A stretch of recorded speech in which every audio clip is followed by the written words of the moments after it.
Hello everyone, and welcome back to another episode of Hermitcraft with yours truly, Mr. Cool Shades. Oh, I love this.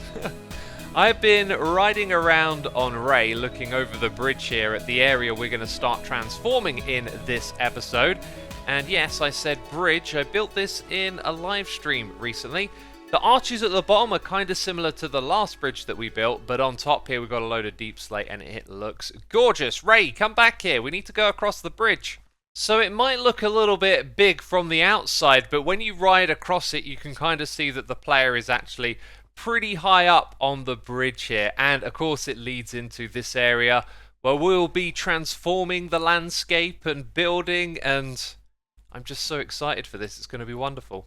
Now I want you to understand exactly where this landmass is, and it's pretty easy to suss out. We've got the hilltops in the background, and then we've got the river coming all the way around this big chunk of land. I've already built the iron farm over on this side, and there's going to be other buildings and projects involving villagers and trading built in this space over here. So all of what you see in front of you, including the trees over on the right here, all of this space we're going to transform, but today we're going to start with a single project that is going to introduce you to the build palette, which I've kind of already done, and that is going to revolve around our pumpkin farm that we've got going on over here.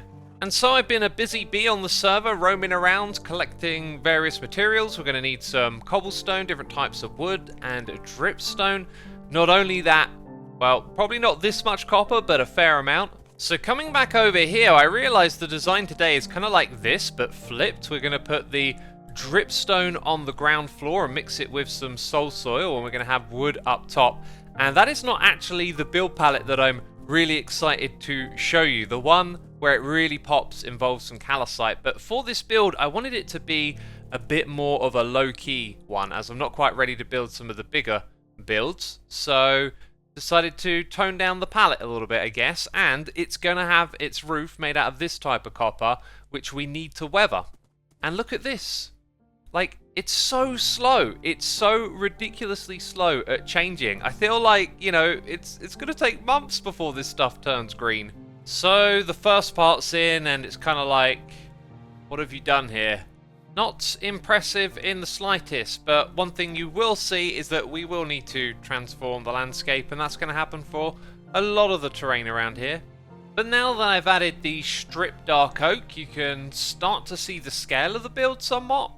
And from this side, you can kind of like walk up and into it. But the thing that I really think makes this build look great at this point are the spruce trapdoors. And when you got the next floor in behind them, that's where this really starts to pop. And admittedly, on this side it looks a little bland, and now that we come around here, I realized that I didn't like finish the top of this area, but yeah, you can see there's some variation here. We don't always have the beams going up each and every time. It now feels so much more right to look at, and all I've done is added a trim of spruce there. And so that is pretty much everything else in place, as the next thing we're going to build is the roof, and we're going to do it the same style as this. By style I mean materials. This thing is just going to be like a straight slanted slope, but look at this bit right here. I love that. I think it looks really cool. And I need to find a good vantage point. I mean, well, there you go. Oh no, now I've fallen down. Yeah, this hill over here will do. I chewed through so much of the copper that I farmed with hours of AFKing, and like half of my supply is gone to this roof. But the building looks great, and it is a little bit bland up there. I might change it later on, but this is just our first build, and we'll build more impressive ones around it. And the reason I didn't want this one to be particularly spectacular is because it just houses the pumpkin farm down here. However, I've deliberately positioned it in the bottom floor so that we have all of this space. Maybe I'll put another project inside of here. But one thing I do have to do is bring the pumpkins up to the side of this building, as they're going to go across to another one. In fact, one of the things we're going to do is link a lot of our buildings together in an interesting way. You'll see in the future. But for now I put down some markers, and I'm flexing a little bit with the old iron blocks. As you can see, we have no shortage of them. The iron farm over here had backed up a moment ago, so I went and got some more blocks. And that means we can also restock the shop over here as well, as we've made lots of sales inside of the store, which we'll come back to in just a second. As for now, I want to grab some of these iron blocks and put down more markers in the area to kind of show you my plans for where buildings are going to go and how they're going to link together. So if we head up here, my plans should start to be rather obvious. Yes, very obvious.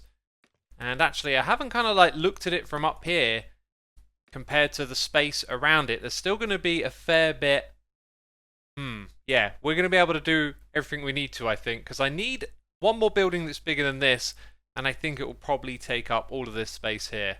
And when it comes to things linking together, this one's going to go to that building, that one's going to link around to this one, and then from here it'll go into the big main building.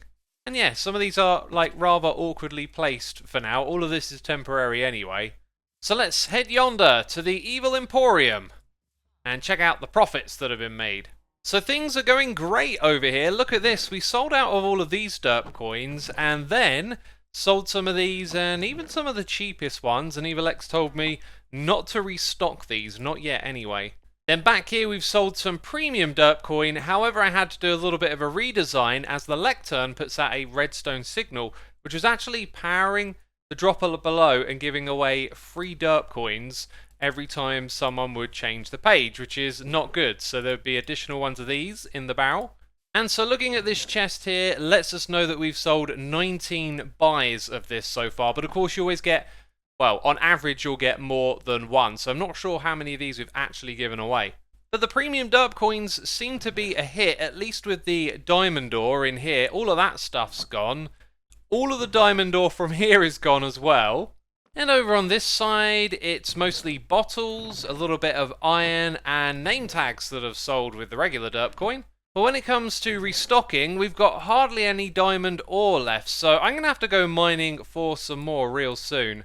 And I think we might have completely overestimated the demand here, and maybe could have sold these for a lot more. But I guess as our supplies dwindle, they just go back in at a pricier amount because there'll be less of them in here. And so I don't know what these were before. I think it was 2 for each one. Now it's just 1 for 1 because we got so little left. But you saw it here. The diamonds are indeed rolling in. And it does seem like EvilX knows exactly what he's up to. But coming back over here, we're not going to linger on this project for too much longer. I've done a tiny bit of like transforming of the land around here. I originally pictured myself sort of filling in the landscape with dirt. But actually I kind of want to embrace the landscape that's already here, right? And so we've gone for like a rocky formation and some extra supports. So my friends, there were 3 things I wanted to do in today's episode, and we've done one of them, which is terrific. So now we get to take on the Nether. As you can see, I've added a beacon up here, just found a spot where there was 1 bedrock, and of course the beacon beam can go through the bedrock. So now we have haste. That means we can instant mine and rip out loads of the blocks around here. But as you can see, my pick is knackered, so we need to head over here. Oh, sorry, did you think I was standing here? Yes, I need to repair my pick, and I just love the sight of all the Endermen falling down. It's so ridiculous and very noisy. Also, there are 2 Enderman farms. We don't need 2 Enderman farms. Then again, this is Hermitcraft after all. Also, when I zoom into the void, is it me? Or does it start to look like concrete texture? Look at that! You can actually, like, see a proper texture. Huh. That is really, really weird. And now we're back in the Nether, ready to do some digging. This is the main corridor right here. And this is where I connect, and I have this horrible problem. Whenever I come through my own portal, I seem to get disoriented and always end up walking in the wrong direction. And I'm pretty sure no one has plans to do anything big or major this season with the Nether Hub, so we're going to get started on decorating our own Nether Tunnels so I know what direction I'm travelling in. Now when it comes to the build palette, we're going to use the material we've already got, a material that's in the Nether, and sandstone. And also, I was thinking, how do we know whose tunnels are who? Well, we can use mob heads to tell us where farms are. These heads to tell us where the hermits are, so it's kind of wonderful that I've just bumped into this guy here. As you know, I have plenty of emeralds from trading with our villagers, but one of the things that I haven't done is gone and created a chest full of all the different blocks you can trade with this guy. Or should I say several chests, because last season it was like 6 of them, and then this season it would probably be like 7 or 8 because there's so many blocks. And none of these exactly say there's a farm over here, although maybe honeycomb block for my copper and honeycomb farm, but that one's sold out. Okay, a full shulker box of sandstone. That should be more than enough that we need. And I told myself I'd build a small and humble little tunnel, but quickly did things scale up. You know, I'm thinking about the elytra. Look at that, we're getting close to 900. Once we have 1,000, we can pick up our medal and use our wings once again. So this thing will be big enough to fly through, I believe. But next on the agenda is some smelting. So I want to get the materials prepared, and we need to smelt up some of our smooth stone. And these blocks certainly are in an awkward place. We'll have to automate this thing at some point and move it somewhere else. And now we have 10 stacks smelting, which should be more than enough for this project. And so there are basically 4 materials that we're going to use. Somewhere in here we've got prismarine, from the last episode, so we're going to be using those blocks, as well as blackstone. We're going to use polished blackstone, and then 2 types of sandstone. So one of them comes from smooth, which is the stairs, and then the other one comes from the regular stuff, which will be the cut sandstone slab. Yep, that one right there. And with those materials we can make our tunnel. So look at this, quite the shape. I really like this actually. It feels a little darker than I would have thought of, and that's because I guess I designed this in a bright test world, right? And the nether's always a bit darker. I'm not sure if the prismarine is going to be the right fit on the side anymore. I feel like actually we could have something like red and fiery, but let's go ahead and throw some prismarine into the sides. Well, that's really brightened up the place, but it's still got an atmosphere to it that I really like. I think the particle effects help a lot, and we don't have light sources in here. Also, the floor is slabs, the sides are stairs, so nothing can spawn in here, which is cool. But anyway, we'll add a light source, and you know what light source it's going to be, right? Like that. Yeah, that's not that bright, so this could work. Ooh, the way it lights that up is actually really great. Yeah, I think we're going to stick with this then. This has got a really nice atmosphere to it. So as we expand, we have the challenges of adding our other portal networks to it. This right here is my first attempt. Like, I noticed that the portal could be a 3x3 like the panel, but then I made it so you could walk up into it. If you're going past, it kind of stands out a little bit because it's brighter. But we could also do this and maybe change the materials around it. Ooh, that's actually really good. That's the way to do it, right? So next I'm probably going to want to make a mini tunnel. I actually might put it behind the portal itself. And that will just simply go off in this direction to this one and then the next one. Down here I've got a portal to our temporary string farm, which is sadly like right in the middle, so synchronization might suffer. And then beyond here we have the turning that goes off to... No, that's not it. What is this? Ah yes, this is what I'm looking for, the desert portal. So we'll have a long one stretching down here. By the way, I found 0 netherite so far, which really sucks. I was hoping I would find some because this pit could do with an upgrade. And that would have been really nice because I'm probably going to have to come back here a couple more times. Anyways, I'm getting my repair on now because we got a really big grind ahead of ourselves. And it'll be a while before I talk to you again. And I was hoping that I'd be showing you a finished product, but I need more prismarine. And I look kind of like camouflaged in here. The diamond and the prismarine, very similar. And this time I used my brain smarts and brought a beacon with me. However, instant mining seems to be a problem that just creates this crazy lag. Do you feel it while I'm mining? In this area it's a little better than it was a moment ago, but ugh! It's making my screen shake. What's going on here? Anyways, with that I was able to finish this tunnel that goes off to the mining desert. And it's actually pretty much got the same footprint as this, except the floor just goes down a little lower in here. So technically, this could almost be like the same size tunnel over again. And so I'm kind of left needing to figure out what I'm going to do with my own little portal tunnel network. Currently have to go down here, and I've realized that this one isn't going to be my main one anymore, as I'm going to build a storage system. and then put my main portal near there. So that's what we're going to do next. We're going to work on the storage system for the season. So between then and now, I AFK'd over at the copper farm. We got tons of ingots from this, and of course we get honeycomb as well now, and from one session we've got an absolute ton of this stuff. Now Doc contacted me asking if we could sell some blackstone, so I decided to put these two materials into the Evil Emporium. We're selling blackstone for 10 derp coins for a stack, and the honeycomb for 9 derp coins a stack. And now we can get to our storage room, and like last season, we're not going to build a big fancy redstone contraption, but there will be a little bit of redstone. I just want an area that's easy to come to and have everything right in front of me like this.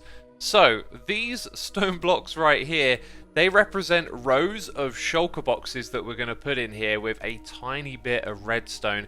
And then behind me, where we have this row of grass, we're going to have some bulk storage with chests just sort of stacked up so we can put netherrack, cobblestone, those things that you accumulate in mass in.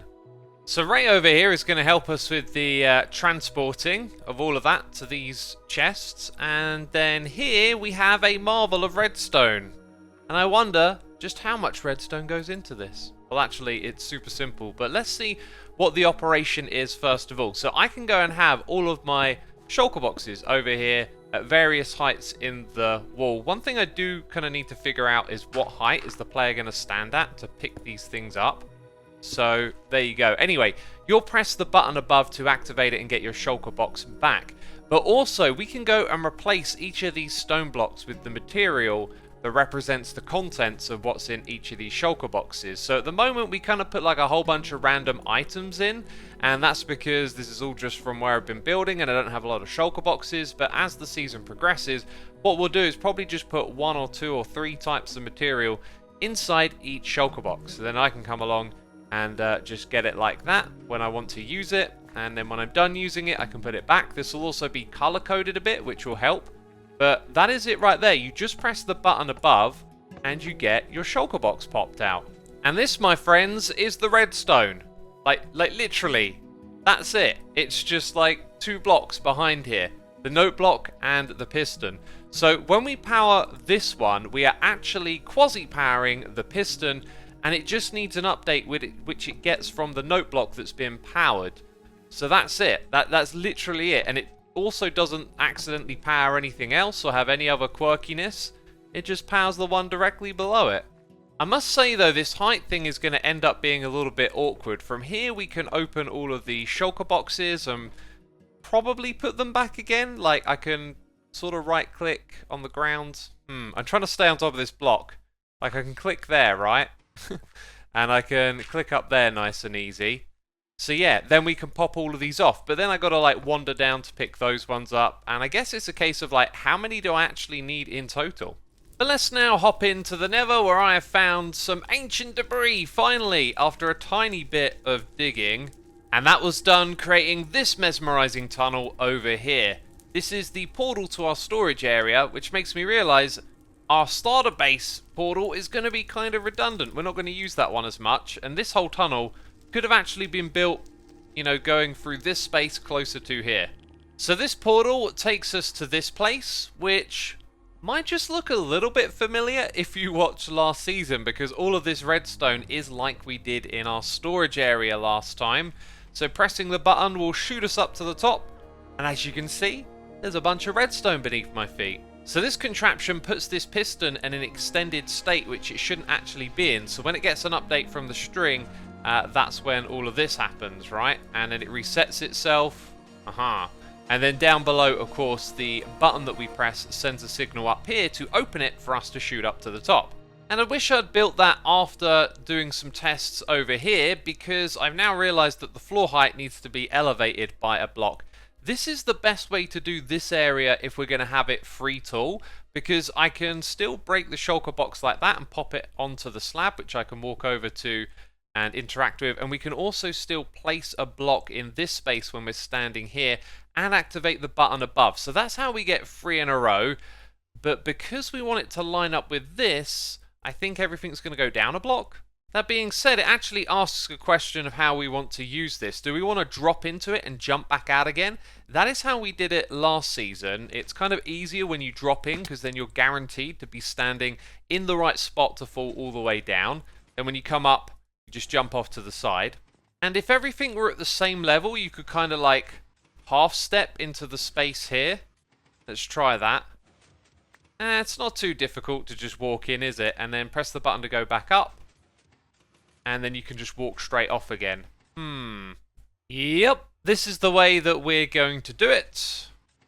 We can walk straight off like that. And here you can see I've just tidied up and kind of finalized everything. So when it comes to like building materials and aesthetics, I haven't even thought about that yet, but we've got the shape of the floor in at least.